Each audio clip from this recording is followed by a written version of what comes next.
মানব সন্তান সিজুলের সন্তান হারিয়েছে। আমরা দাঁড়িয়েছি সে সকল সন্তানের পাশে যারা তাদের প্রতিষ্ঠার পর থেকে 23 বছর ক্ষমতার বাইরে ছিল।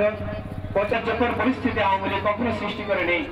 আপনাদের উদ্দেশ্যে একটা কথা, যারা ক্ষমতায় যাওয়ার চেষ্টা করেন, জননেত্রী শেখ হাসিনা আপনার একজন প্রধানমন্ত্রীকে তারা সেই সম্মানটুকু দেন নেই। আপনারা প্রণব মুখার্জিকে সম্মান দেন। সেই অবস্থার সৃষ্টি হবে যখন শেখ হাসিনার কাছে যাবেন। যেতে হলে ক্ষমতার রাজনীতি না করে মানুষকে ভালোবেসে। আমি মোল্লা বক্তব্য রাখুন।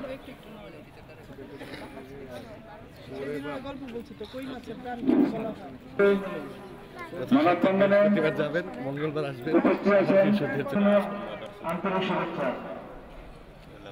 মানবতার কাছে থাকে আজকে আপনার যে মানববন্ধনে মিডিয়া মানুষকে আজকে নির্দেশে হত্যা করছে, মুক্তি করছেন, প্রত্যাহার করছেন, সরকারের বিরুদ্ধে অপরাধীরা এই জিনিসকে শুরু করে থেকে ন্যূনতম সম্মানটুকু জানানোর প্রয়োজন করতে হবে।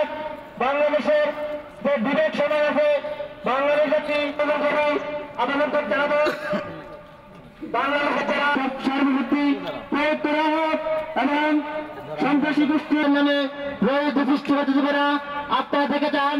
আজকে সিলেট বিশ্ববিদ্যালয়ে কথা বলতে চাই, বক্তৃতা গণতন্ত্র